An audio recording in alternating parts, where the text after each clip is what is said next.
नमस्कार, आप देख रहे हैं न्यूज वॉच इंडिया। मैं हूं आपके साथ पंकज यादव। प्रधानमंत्री नरेंद्र मोदी के यूनिफॉर्म सिविल कोड को लेकर दिए गए बयान के बाद अब देश भर में राजनीति गरमाने लगी है। विपक्ष में यूसीसी को लेकर बेचैनी है, तो वहीं मुस्लिम पर्सनल लॉ बोर्ड भी इसको लेकर बेचैन नजर आ रहा है।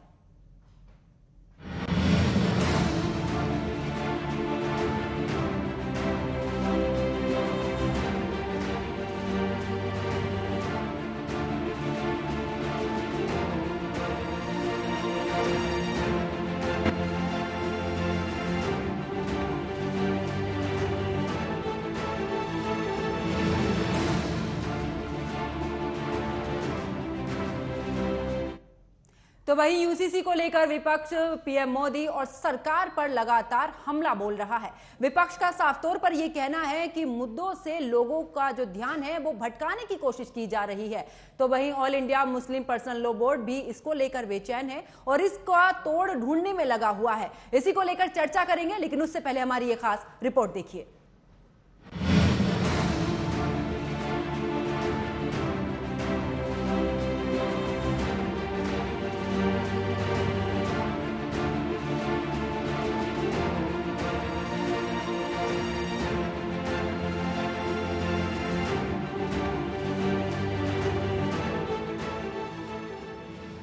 यूनिफॉर्म सिविल कोड पर पीएम मोदी के बयान के बाद सियासत गरमाने लगी है।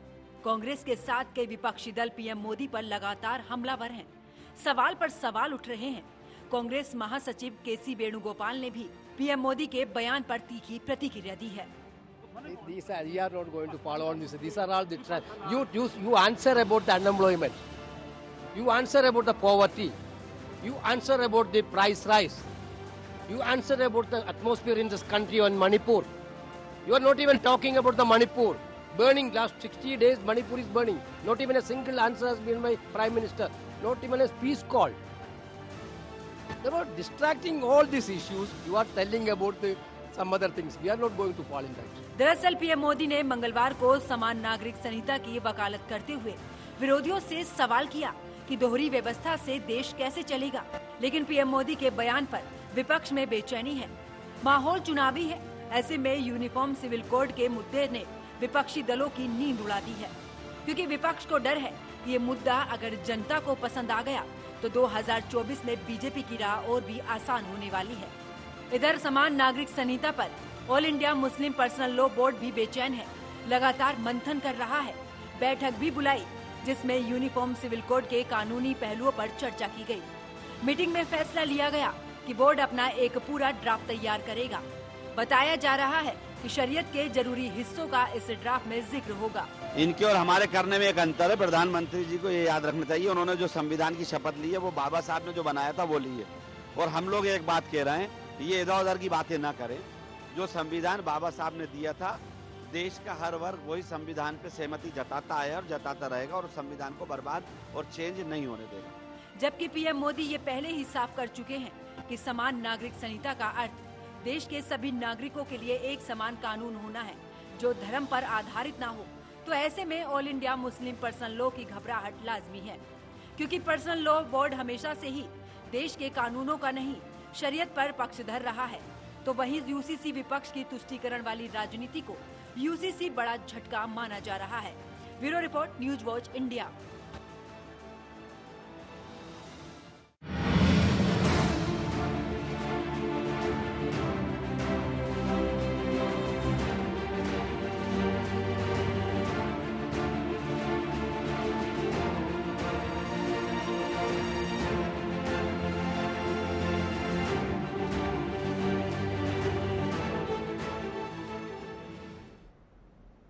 तो इसी मुद्दे पर चर्चा के लिए मेरे साथ में कुछ मेहमान जुड़े हैं, उनका परिचय मैं आपसे करा देती हूं। मुस्लिम स्कॉलर हाजी नाजिम जी मेरे साथ में जुड़े हैं, वरिष्ठ अधिवक्ता हैं प्रमोद कुमार, और इसी के साथ में राजनीतिक विश्लेषक मनीष गुप्ता भी मेरे साथ में जुड़े हैं। आप सभी मेहमानों का स्वागत है न्यूज वॉच इंडिया पर। चर्चा की शुरुआत नाजिम हाजी जी आप ही के साथ में करूंगी। आपको क्या लगता है, क्या यूनिफॉर्म सिविल कोड जो है वो लागू होना चाहिए या नहीं? पहली प्रतिक्रिया आपसे।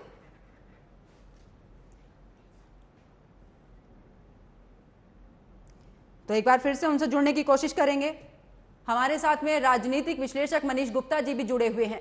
मनीष जी, इसको लेकर, यूसीसी को लेकर लगातार राजनीति हो रही है, क्या लगता है यूनिफॉर्म सिविल कोड अगर लागू होता है तो उससे कुछ फर्क पड़ने वाला है?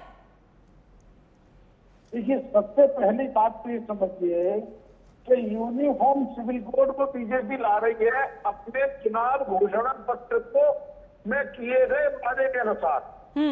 तो यानी उन्होंने अगर चुनाव घोषणा पत्र में वादा किया तो वो ला रहे हैं, तो जाहिर है वो अपनी बात पर फेयर है कि जो उन्होंने कहा सो उन्होंने किया। एक बात। दूसरी बात ये है, क्या यूनिफॉर्म सिविल कोड देश में लोगों के हित में है क्या? तो यहाँ मैं निजी तौर पर कहना चाहता हूँ कि ये बिल्कुल हित में है। ठीक है ना। तीसरी बात अब ये आती है, क्या ये मुसलमानों के, जैनों के, सिखों के हित में है? तो मैं कहूंगा निश्चित रूप से सिखों के हित में है। ठीक।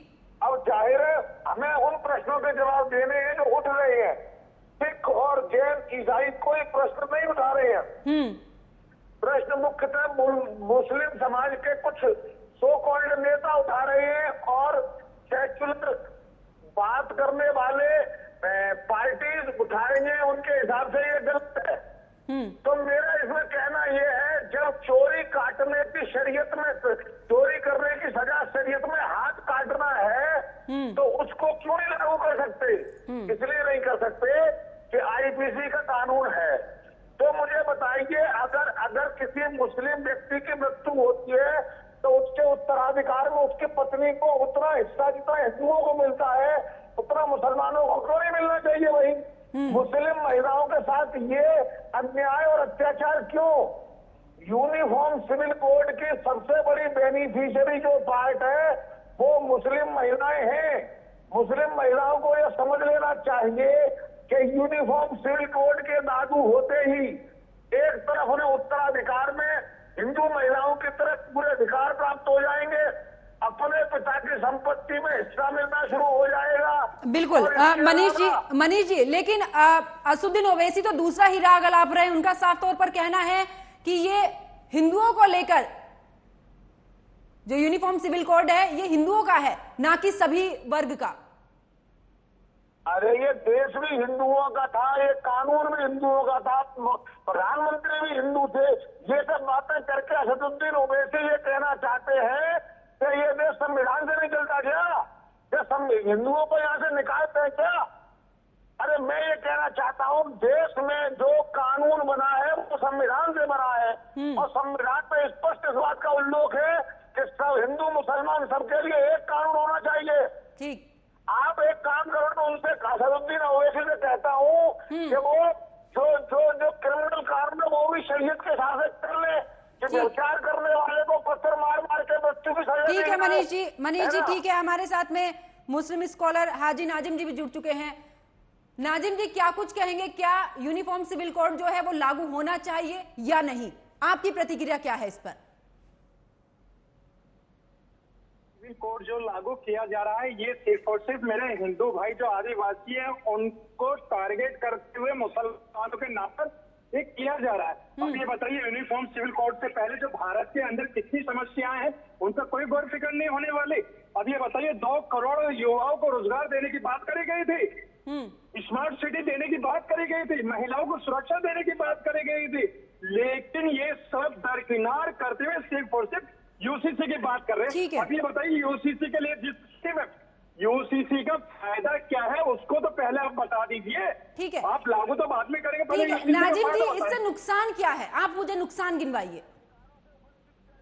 मैम, इससे नुकसान तो बहुत है, मगर ये बताइए, मैं फायदा पूछना चाहता हूँ, फायदा इससे क्या है? ये जो बार बार यूसीसी का समर्थन कर रहे हैं तो ये बताया है ना, यूसीसी से ये फायदा क्या? सबको अगर रोजगार के तहत अगर बेरोजगारी भत्ता एक साथ में मिलता है, सब नहीं। अब नाजिम जी सुन लीजिए, अब नाजिम जी सुन लीजिए, महिलाओं को हक मिल जाता है अगर ये यूसीसी लागू होता है, सबको रोजगार भत्ता मिल जाता है, यूसीसी लागू होता है, तो इसमें क्या दिक्कत है? आप मुझे नाजिम जी, मैंने आपको फायदा गिनवाया, आप मुझे नुकसान नहीं, नाजिम जी आप मुझे नुकसान गिनवा दीजिए, इससे क्या नुकसान होने वाला है? देखिए मैम, सबसे पहले तो मेरे आदिवासी जो है, जो यूसीसी में आने वाले हैं, क्या उनको फायदा होगा ये बताइए। यूसीसी के बहाने हिंदू मुस्लिम को तोड़ने की बात करी जा रही है, जोड़ने की बात नहीं करी जा रही। कैसे नाजिम जी, कैसे हिंदू मुस्लिम टूटेंगे इससे? मैम ये बताइए कि अगर जब यूसीसी लागू होगा, वहां पर आप बार बार ये बात करते हैं कि मुस्लिम समाज की जो बहन बेटियां हैं सबको हक व इंसाफ मिलेगा, तो ये बताइए मुस्लिम बेटियों की तो आपको फिक्र है क्या? आदिवासी जो है इस दायरे में आ रहे, उनको आपको फिक्र नहीं है? जो देश के अंदर चल रहा है, जो मेरी अपनी बहन बेटियां हैं, जो देश के अंदर देवदासी की पीड़ा को सहन कर रही है, जो अपने बच्चे को बाप का नाम भी नहीं दे पा रही है, पहले उनके बारे में तो ये सोचे। और मैडम सुनिए, बड़ी इंपॉर्टेंट बात है, इस देश के अंदर जो अभी सख्त जरूरत है वो सिर्फ ये है कि आप युवाओं को रोजगार दीजिए, जो देश मजबूत हो, देश की अर्थव्यवस्था मजबूत हो, महिलाओं को सुरक्षा दी जाए। और जो ये बात करते हैं ना बार बार कि ऐसा करने से मुस्लिम महिलाओं को अधिकार मिल जाएगा, अल्लाह का शुक्र है मेरे इस्लाम के अंदर महिलाओं को बराबर का सम्मान दिया गया है। और आर्टिकल 29 मुझे अरे सुनिए सर, मैं संविधान के तहत बात कर रहा हूँ, संविधान के तहत बात। मनीष जी सुन लीजिए। हाँ ठीक है।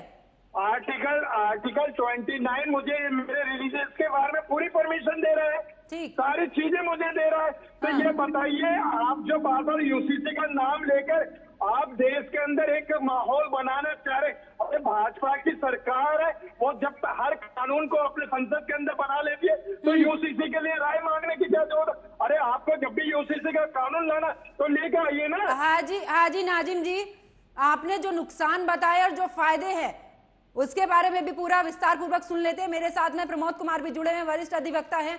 प्रमोद जी, यूसीसी लागू हो जाता है तो क्या उससे नुकसान है देश को? क्या महिलाओं को नुकसान है उससे?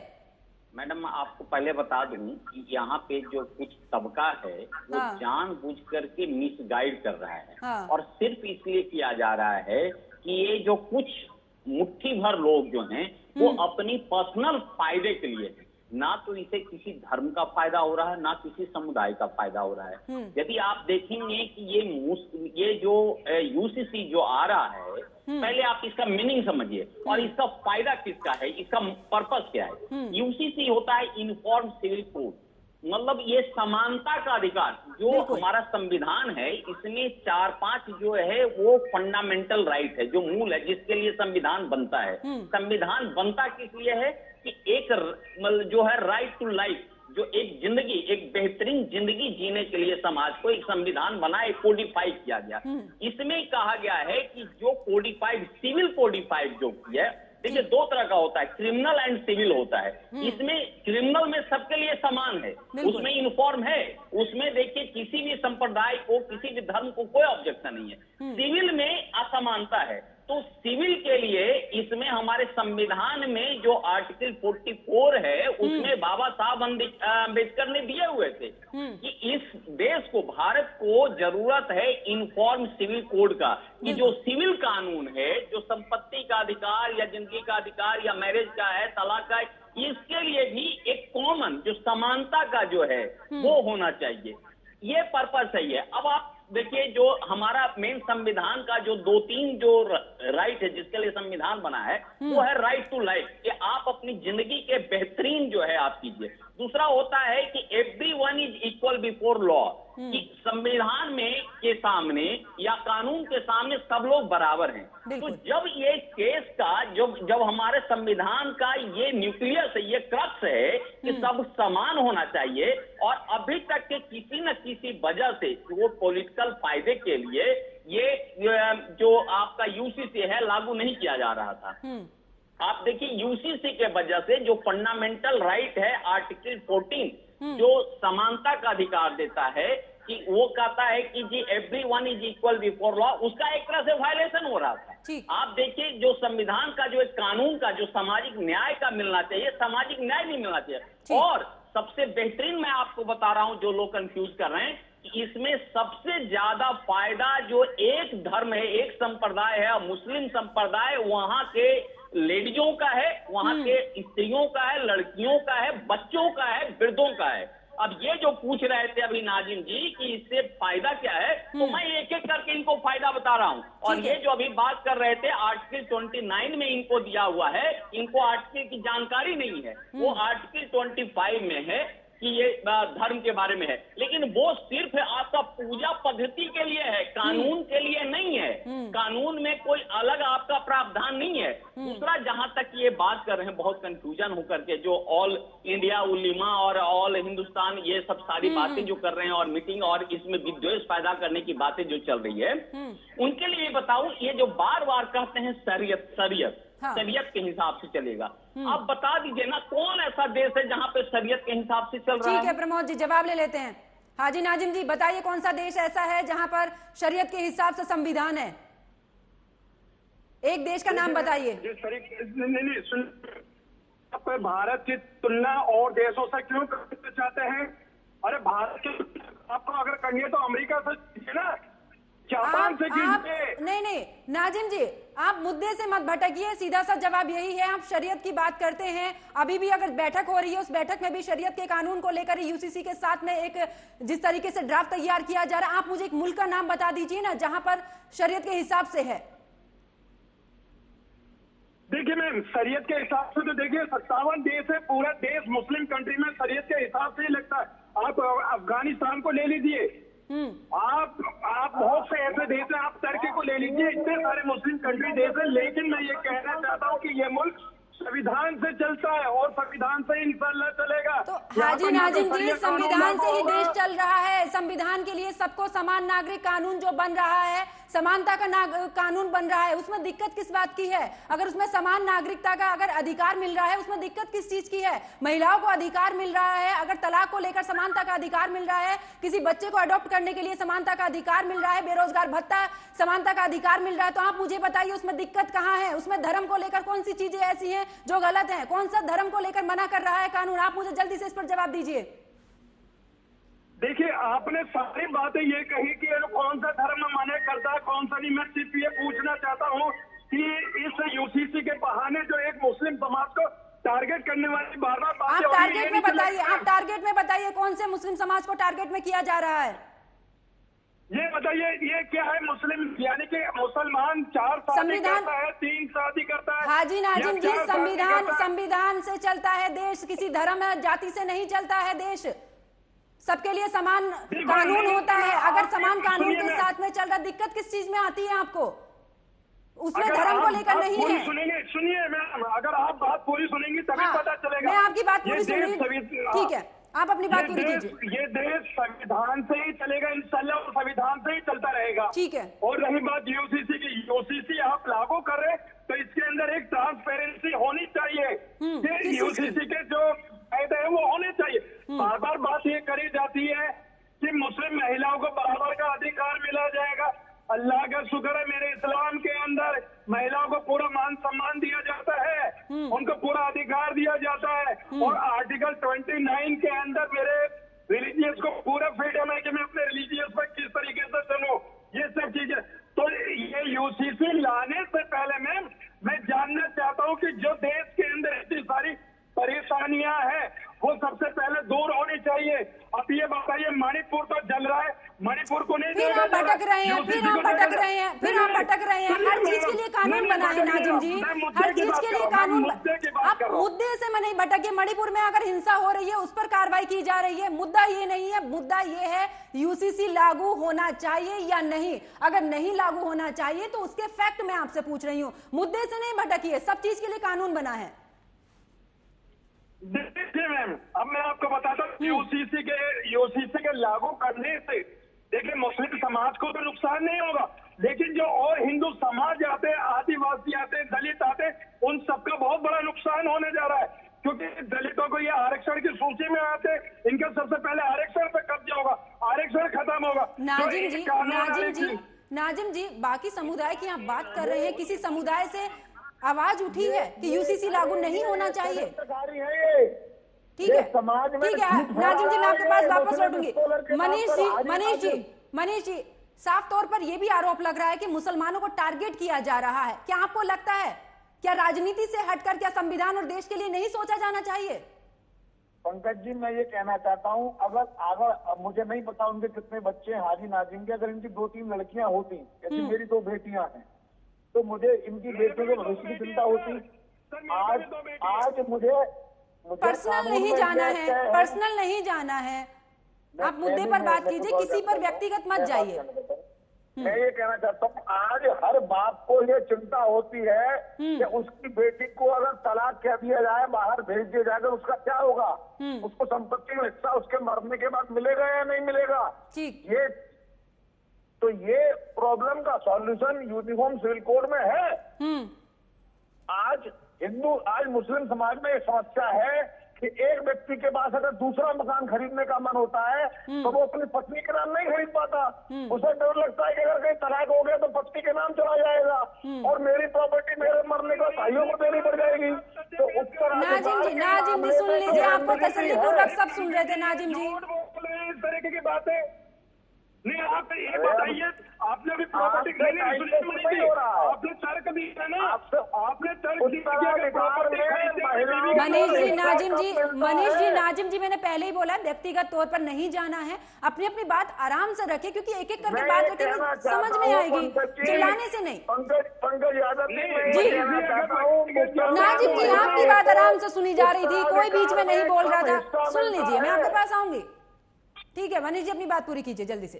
मैं ये कहना चाहता हूँ, उत्तराधिकार के कानून में मुस्लिम महिलाओं को वर्तमान में कम हिस्सा मिलता है, उनके जीवन की सिक्योरिटी नहीं होती है। तलाक के मामलों में उसे सिर्फ उतना पैसा मिलता है जितना हके बहर है। ऐसे में उसका जीवन यापन कैसे होगा, इस बात की कोई चिंता नहीं की जाती और उसे लौट के मायके जाना पड़ता है। उस बात पर क्या बीतती होगी जिसकी बेटी तलाक लेकर घर पे आ जाती है। तो ऐसे में उत्तराधिकार के नियम ठीक होंगे, परिवार में उसको पारिवारिक संपत्ति में बंटवारे में उसको बेहतर हिस्सा मिलेगा।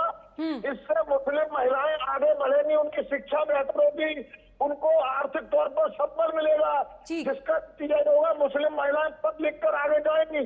इसमें मुस्लिम महिला और एक पढ़ी लिखी महिला 2 परिवारों का भला करती है।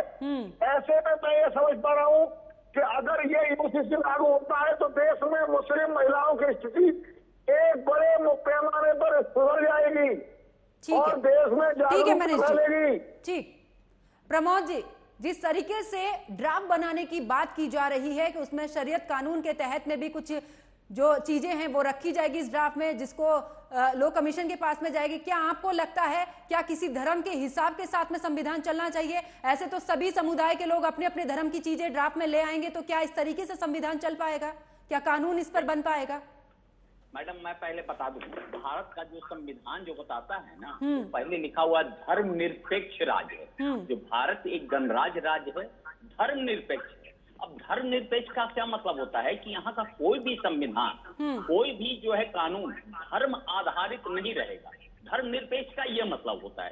अब आप जो है यहाँ पर कोई बनाएगा शरीयत धर्म, कोई बनाएगा हिंदू धर्म, कोई बनाएगा क्रिश्चियन धर्म, कोई बनाएगा पारसी धर्म, ऐसे नहीं चलेगा। इसीलिए बाबा साहब अंबेडकर जब कॉन्स्टिट्यूशन का कमेटी जब बना था, उसमें संविधान सभा जब हुआ था, उसमें कई बार विचार विमर्श किया गया था और आर्टिकल 44 ये क्लियर करता है। बिल्कुल, मैं पढ़ के आपको सुना देता हूँ आर्टिकल 44।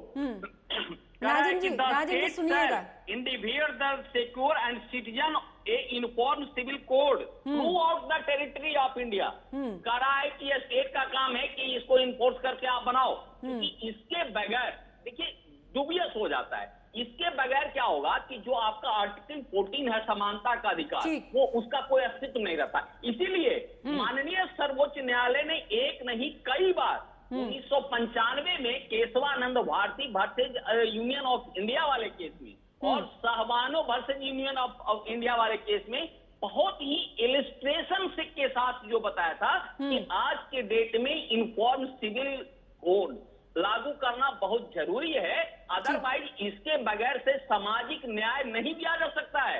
आज पूरे कोर्ट में देखिए, हम एक एडवोकेट हैं, हमें पता है कि सच देखा जाता था कि आज आजादी के 75 साल के बाद भी यहाँ जो गरीब महिलाएं थी, जो बच्चे थे, जो बूढ़े थे, उनको सामाजिक न्याय नहीं मिल रहा था। ये दुर्भाग्य है कि इतने साल से जो भी राजनीतिक दल आए या जो भी इनके उत्तरदायित्व थे ठीक इन्होंने है नहीं निभाया। प्रमोद जी, ये पहली सरकार है जो इसको इम्प्लीमेंट करने जा रही है। ठीक है, है, तारीफ का पार है। और इनके लिए तो एक विशेष धर्म जो मुस्लिम समाज है, वहाँ जो गरीब महिलाएं हैं, जो बच्चे हैं, उनके बूढ़े हैं, उनको न्याय मिलने जा रहा है, उनको हक मिलने जा रहा है। प्रमोद जी, समय कम होने के चलते मुझे चर्चा को यहीं पर ही रोकना पड़ेगा। आप तीनों मेहमान मेरे साथ इस चर्चा में जुड़े, आप तीनों का बहुत बहुत शुक्रिया।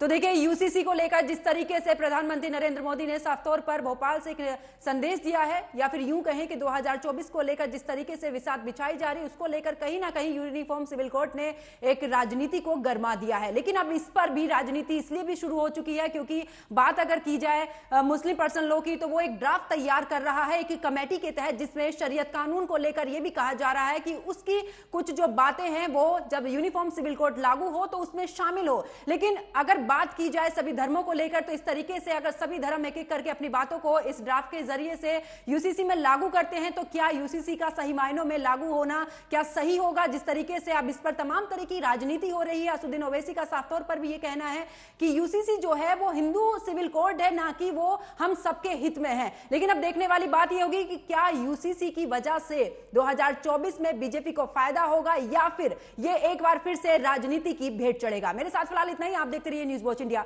नमस्कार।